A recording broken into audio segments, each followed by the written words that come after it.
مدد کن یا رسول اللہ وفادارم وفادارم مدد کن یا رسول اللہ. اور آخری مقطع ہے کہ قلم لرزیدہ گریا چشم افسردہ خیال نور. قلم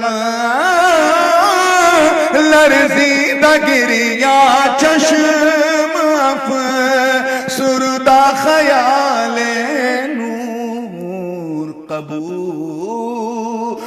فتد چمن گفتم مدد کن یا رسول اللہ. قبول فتد چمن گفتم مدد کن یا رسول اللہ وفادارم وفادارم مدد کن یا رسول اللہ صلی اللہ تعالی علیہ وآلہ وسلم. انشاءاللہ حسب فرمائش میں اپنے پروگرام کے اینڈ میں 2-4 شعر موضوع کے مطابق اردو میں بھی انشاءاللہ سنا دوں گا.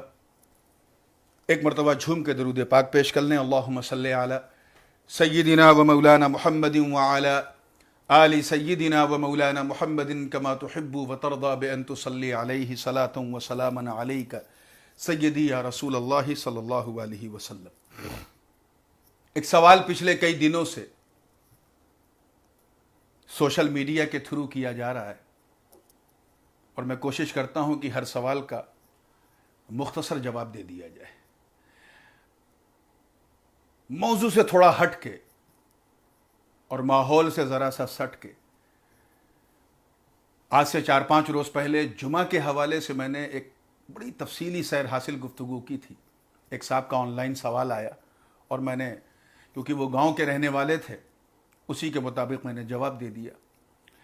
لیکن یہاں فیس بک میں گاؤں کے لوگ بھی ہیں, شہر کے بھی لوگ بھی ہیں, اس لیے میں چاہتا ہوں کہ اس کا جواب مکمل ہو جائے کہ آخر جمعہ کے دن جب ہم اپنے گھروں میں مقید ہیں, ایک سوال تھا, تو ایسی صورت میں ہم اپنے گھروں میں جمعہ کے دن ظہر کی نماز جو پڑھیں گے وہ جماعت سے پڑھیں گے یا بغیر جماعت کے؟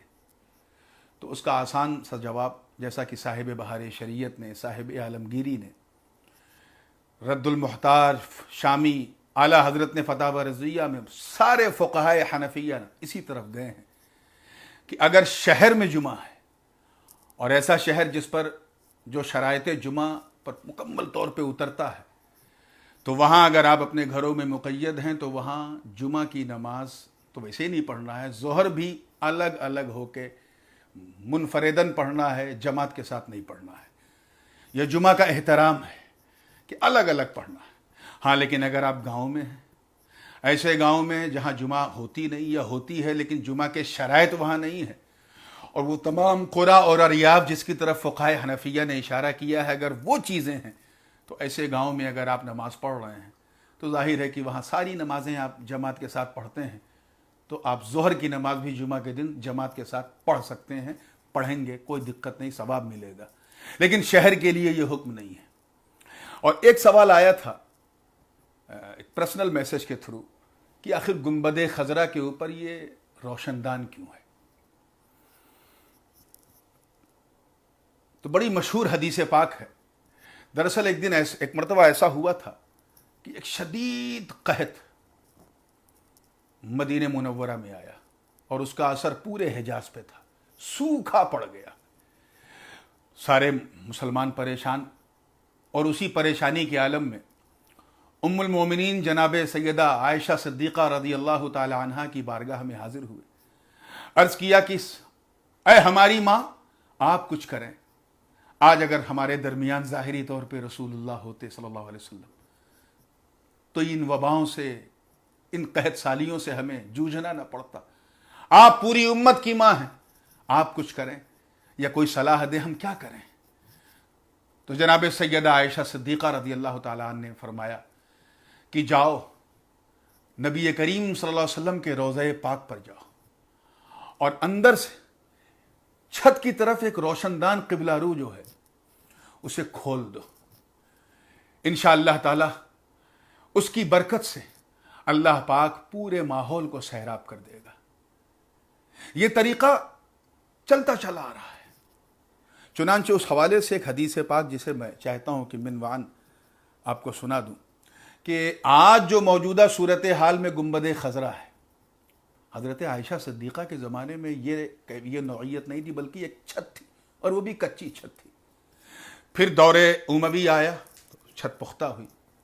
دور عباسی آیا تو اس پر گنبد بنا پہلی بار، اور اشارہ لوگ کرتے ہیں جناب خلیفہ عباسی ہارون رشید کی طرف.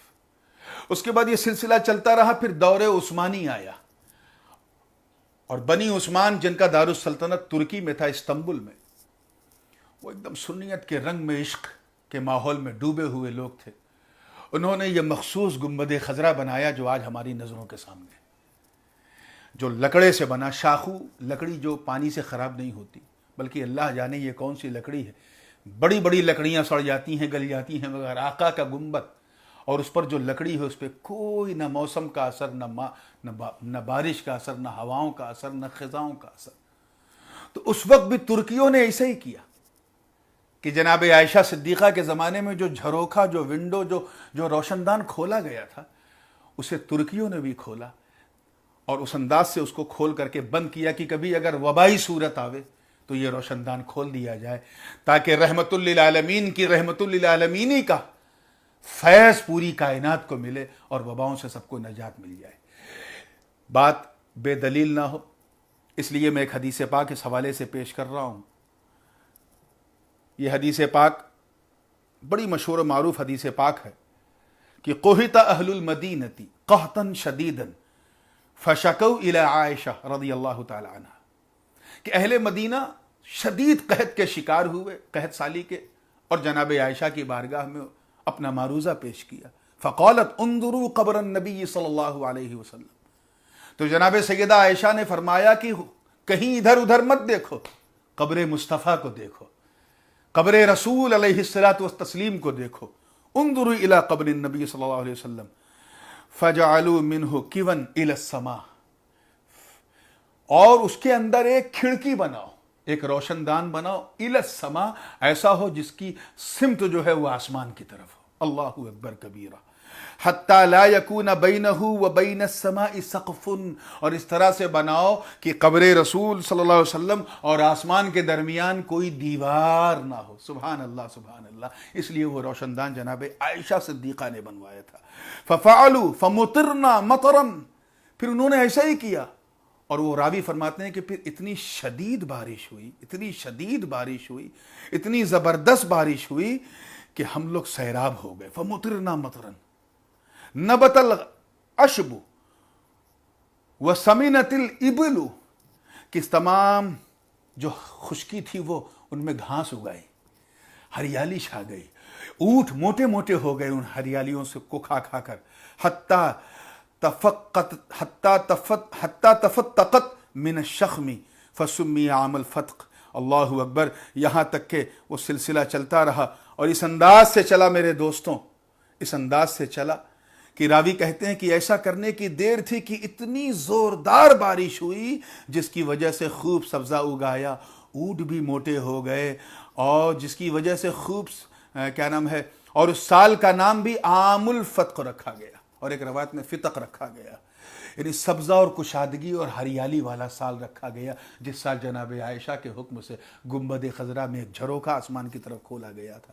یہ حدیث پاک سنن دارمی جلد اول صفحہ نمبر 56 حدیث نمبر 92 ہے.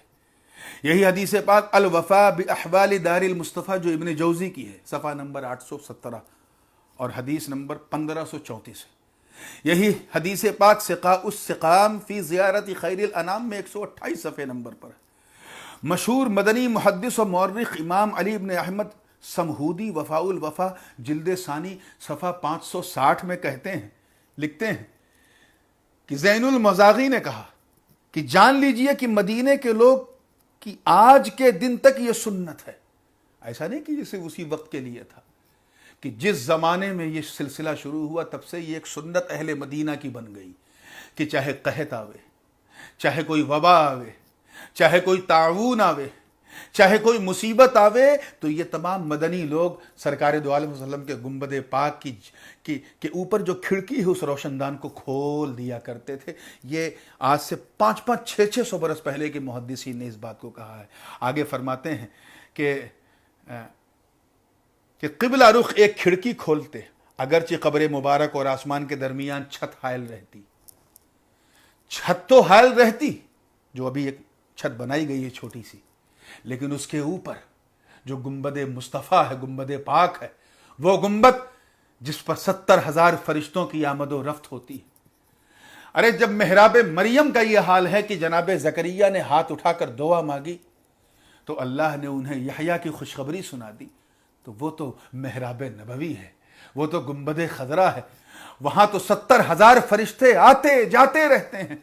وہاں کا جھروکھا کھولو تاکہ پوری دنیا سیراب ہو جائے۔ اور یہ کوئی نئی چیز نہیں ہے، یہودیوں کا یہ حال تھا۔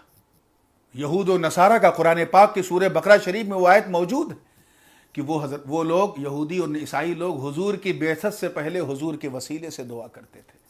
وہ بعثت سے پہلے کرے اور ہم بعثت کے بعد نہ کریں، بلکہ حد تو یہ ہے کہ ایک حدیث پاک جو بخاری شریف میں ہے، ترمذی میں بھی ہے، حضرت ابن عباس، میں وہ حوالہ دیکھ لوں اللہ کرے مل جائے، کہ حضرت ابن عباس رضی اللہ تعالیٰ عنہ کا حال یہ تھا۔ حضرت عباس ابن عبد المطلب جو حضور کے سگے چچا تھے، حضرت عمر رضی اللہ تعالیٰ عنہ دعا کرتے تھے کہ اللہم انی، جب کبھی قحط آ جاتا تھا، وبا آتی تھی، انی اتوسل الیک بنبیک، جب حضور ہوتے تھے تو کہتے تھے بنبیک، اے اللہ میں تیری بارگاہ میں وسیلہ پیش کرتا ہوں تیرے نبی کا۔ اور حضرت عباس جو اس وقت باحیات تھے، ان کے سامنے حضرت عمر ابن خطاب نے یہ دعا مانگی، اللہم انا نتوسل الیک بعم نبیک، اللہ اکبر، اے اللہ میں تیری بارگاہ میں وسیلہ پیش کر رہا ہوں، ہم تیری بارگاہ میں وسیلہ پیش کر رہے ہیں مصطفیٰ جان رحمت کے چچا عباس ابن عبد المطلب کا۔ ایسے ہی تبرکات کا وسیلہ، اولیاء اللہ کی زوات کا وسیلہ، اعمال صالحہ کا وسیلہ، یہ موقع ہے مسلمانوں، اگر آپ کے پاس کوئی نیکی ہے تو اس کو وسیلہ بنائیں، نہیں تو اگر کوئی نیک دامن آپ نے سنبھال رکھا ہے تو اس کو وسیلہ بنائیں، اللہ کے رسول صلی اللہ علیہ وسلم کو وسیلہ بنائیں، اور رات کے شب میں یہ چیٹنگ، یہ موبائل، اس چکر میں نہ رہیں، مصلی بچھا کر، آنکھوں سے اشک بہا کر، دونوں ہاتھوں کو بارگاہ مصطفیٰ کے وسیلے سے اللہ کی بارگاہ میں اٹھا کر ان کو وسیلہ بنا کر آپ اس وبائے کرونا سے نجات کی دعا مانگیں گے تو انشاءاللہ مولا تعالیٰ ضرور قبول ہوگی۔ وآخر دعوانا ان الحمدللہ رب العالمین۔ اب حسب فرمائش میں صرف 2-3 شعر، اس کی بھی فرمائش مسلسل آ رہی تھی، میں نعت پاک کی پیش کر دیتا ہوں جو اسی مدینہ پاک کے تصور میں ڈوب کے میں نے لکھا تھا۔ اجازت ہے نا آپ لوگوں کی؟ ٹھیک ہے، میں نعت پاک پیش کر رہا ہوں، درود پاک پڑھ لیں۔ صلی اللہ علیہ یا رسول اللہ وسلم علیک یا حبیب اللہ صلی اللہ علیہ وسلم۔ چٹکیاں سینے میں لے کر مجھ کو تڑپانے لگی، چٹکیاں سینے میں لے کر مجھ کو تڑپانے لگی، چٹکیاں سینے میں لے کر مجھ کو تڑپانے لگی، اے مدینہ اے مدینہ یاد جب تیری کبھی آنے لگی، اے مدینہ یاد جب تیری کبھی آنے لگی۔ اس تصور میں ڈوب کے سنیے کہ پوری دنیا لاک ڈاؤن ہے، اور حد تو یہ ہے کہ ظالموں نے میرے مصطفیٰ کا مدینہ بھی لاک ڈاؤن رکھا ہے۔ جہاں سے شفا کی چھینٹیں لوگوں کو ملتی ہیں وہاں سنہری جالیوں پہ یہ لوگ سینیٹائز کر رہے ہیں اس کو. عاشق اپنے اپنے ملکوں میں رہ کے تڑپ رہے ہیں بارگاہ رسالت میں کیسے حاضر ہو, اس تصور کو دل میں لائیں اور یہ شعر دیکھیں کہ گنبد خضرا کی رونق سے ملا ایسا جمال, گنبد خضرا کی رونق سے ملا ایسا جمال, اب فرشتوں کی جماعت تیرے گن گانے لگی, اے مدینہ یاد جب تیری کبھی آنے لگی, اے مدینہ یاد جب تیری کبھی آنے لگی. شعر دیکھیے گا کہ مصطفیٰ صلی اللہ نے جب رکھا اپنا قدم, مصطفیٰ صلی اللہ نے جب رکھا اپنا قدم, کوچوں بازار میں نورانیت چھانے لگی, اے مدینہ یاد جب تیری کبھی آنے لگی. انشاءاللہ یہ کلام پھر کسی موقع پر میں تفصیلی طور پہ پیش کروں گا. کل مجھے ایک انٹرنیشنل پروگرام میں آن لائن ایک خاص موضوع پہ گفتگو کرنی ہے. میں انشاءاللہ اس کی لنک جو ہوگی وہ وقت سے پہلے شیئر کر دوں گا, رات سے پہلے. آپ لوگ اس کو بڑھ چڑھ کر دیکھیے گا, دعا میں خاص یاد رکھیے گا اور اپنا خاص خیال رکھیے گا. سیف رہیے, اپنے گھروں میں رہیے, اپنی ہائیجین اور اچھے کھانے کا بھی خیال رکھیے, اور سب سے بڑھ کر اس گھڑی میں اپنے پڑوسیوں کا بھی خیال رکھیے. السلام علیکم ورحمۃ اللہ وبرکاتہ.